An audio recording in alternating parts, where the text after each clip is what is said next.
the staff person? Yes, yep. Oh, good. We're good. We're taking. Yeah, okay.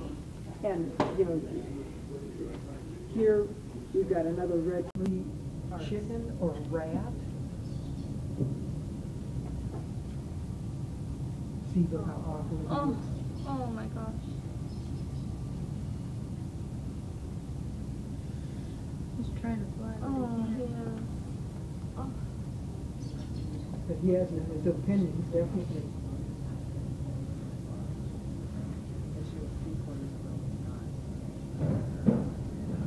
But I'm glad you're having a chance to see it, you know, being fed. He's like, put it in my mouth instead. And as many years as they're in captivity, they're still wild birds, you know. Yeah. I mean, he doesn't look like he's smiling. No. But he, even though he knows he's getting food and all of that. How good you wanted him to wait for me. Excuse you. Or, well, Excuse me, this is my food, my food only. Is that chicken or rat? I can't tell from here. Probably rat. Yeah. Is it sticking to the green or is it on his glove? Actually, I think he's got one talon on it. Hungry little bird. Hungry big bird. Mm-hmm. There's nothing little I about was it. about to say. Him. Okay, now what's he gonna do with that?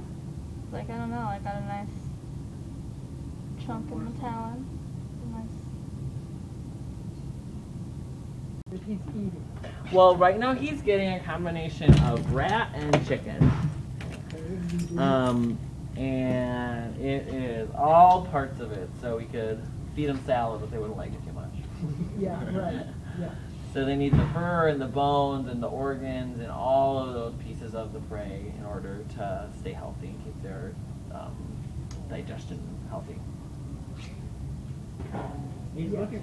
And basically the morning crew prepares the food. Like this afternoon, we'll get out the food, it's full, and we'll get out the food for tomorrow. He looks like he's trying to find the food. No, he's Yeah, just well, he looking does around. know where that is, but, Yep, he's looking at it. yeah, right. So anyway, then we prepare the food, you know, like so many mice or fish, depending on what the bird is. He's like, how am I gonna get this one? Yes, exactly. When I'm gonna move to get the other one. And you can see, you know, the kind of the white coverings out there. In under those protected areas are the birds that we're rehabilitating. So when birds come in, you know, first they go down to the vet. It's like, he dropped it. Oh, gee.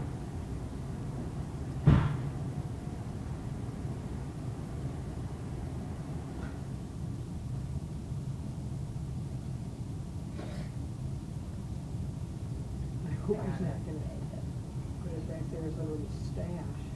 Probably will. Yeah. You know how it'll get back there, but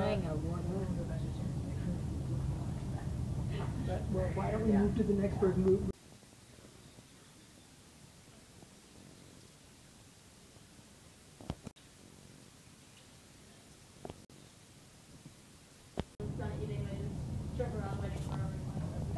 you know, when you see them flying.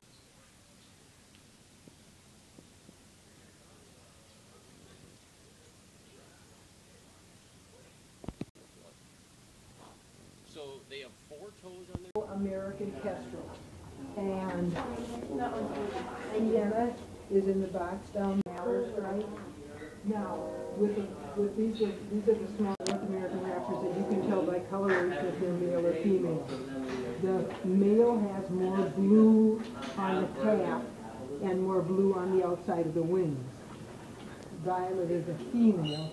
Oh, and that bobbing tail, that's oftentimes a clue that it's a little kestrel. Look, it's holding its food. You can, and of course the bobbing tail, and then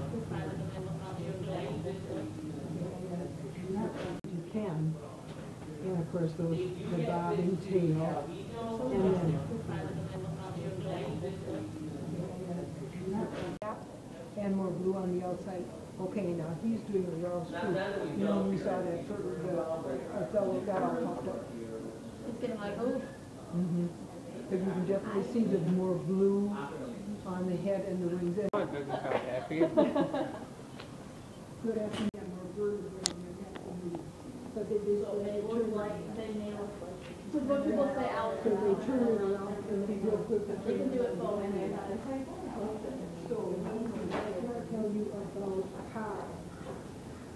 Kai is a male, came from Wabasha, Minnesota. In a pro, same thing, and it's just not safe to have him around people because somebody is going to get nervous and shoot him or hit him with a car, make fun of him or whatever. But, and then also you notice some of the birds are tethered and some of them are free-living. And the reason some of them are tethered is we don't want them to go out. Is a red-tailed hawk. Oh yeah, now You saw Omaha, and that was the dark face, the Harlan face.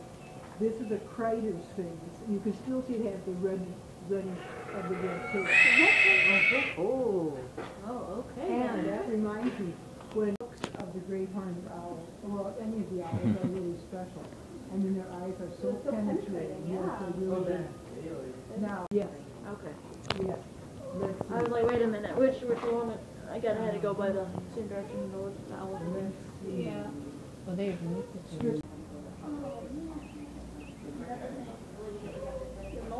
No.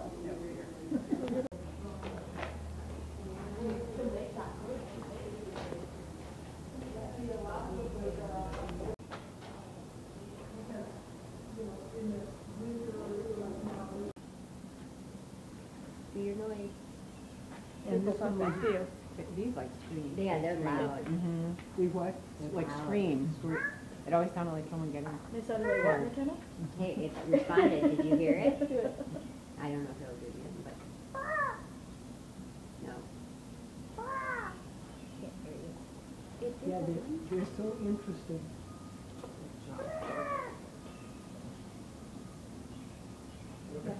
Come on out. And then some ants, I wish some ants would do. No, it's not that. It's like, no, yeah, but see any. So they are really interesting. Everything everywhere. You just don't look like you're happy in there. Well, I don't know, would you be how happy do in you there? define happy for a bird? Yeah, she's not very. She wants to get out. Come on, Look at, I'm saying it's getting a little impatient. well, They are he's and she's. They are not it. I can see you two getting impatient. A rock isn't it. yeah, well, it's hard to get Yeah. We may identify this one. You gotta be patient. Didn't sound like it to me. My dog. Let me try and dump You're this so thing big. over. Look at that wing. He's trying to. Hey, Oh, he's just showing how manly. see, I told you he. Well, actually, Kai, yeah, I don't know. I But believe. he's looking Why don't you tiny. ask Tiny. McKenna? He He looks smaller than his body, Yeah. so I'd say he. Go ahead. But maybe that's why he's getting upset, because like, stop talking about me Or, and trying to classify. or maybe he's just Just call showing me off. Using his talons, using his feet, and then tear it apart using his feet, and the pieces that he can swallow, and they'll get broken down to pieces. And this is what they would do. So let's say this bird went down and took this fish out of a river or a lake. The bird would go up to the perch like maybe a rock cliff or a tree limb, and it would sit there so it feels safe. Nobody's going to fight it for food, and tear it apart and eat it up there.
sides of their head, just like ours are, but they're under feathers that are on the sides of the head.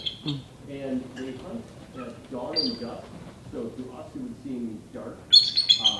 They have a lot more light receptors in their eyes, they can see, but they begin their hunt with their hearing. They have tremendous hearing, and so they'll listen, and let's say this bird would be in a tree, and it'll listen for a mouse that's moving on the ground. Their hearing is so good they can even hear a mouse that's under a foot of snow. Do you see them? We do. Yeah. Never live. No. There is some noise, yeah. If you didn't know what a bald eagle sounds like, you will now. Yeah, exactly. You can probably almost hear that. It's really quite loud. And so with most raptors, if you have a boy and a girl farm field or a grassland or a park, so much that it likes to stand in there all day, so we put a glass window in so we can actually see his face.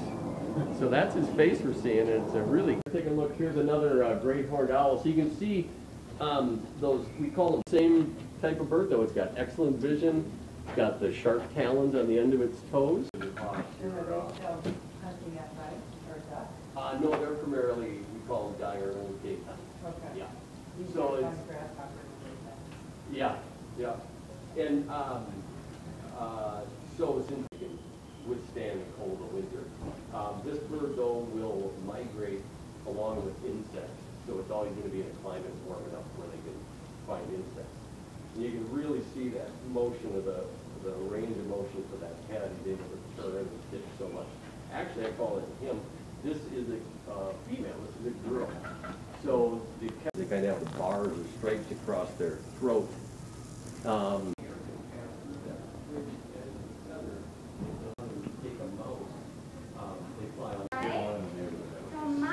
Look at the bird. That added up to stripes. If you look at the wings in the back, it doesn't have nearly as many black marks. But then on the edge of its wing, it's got that bluish-gray feathering or coloring, and also up on the top of its head. So that's how we know that this is a boy or a male. So, they are doing us good, and people think they're ugly, but they're actually kind of beautiful for what they're doing for us out in nature. Right. Helping us out. And they have a 6-foot wingspan, so think of it. Really? You know, some of you guys are 6 feet tall. Well, when they put their wings out, they'll come back to the nest to raise another family. The first thing they do is they add more and more and more sticks to their nest. So they get to be huge, they can weigh up to a ton in the tree. And in falcon, let's say that there's a pigeon flying along downtown. The peregrine will be up here, behind and above the bird, and when the peregrine goes into a dive to go down and take that pigeon, it can go at speeds of 200 miles an hour. Really? So think of a race 200 car. miles. Yeah. So for a brief period, it's like a rocket flying down. They do that right before they're going to fly. They will poop to get rid of some extra weight, and then that's when they're going to fly sometimes too. So peregrines, though, they used to live. So if he goes 200 miles.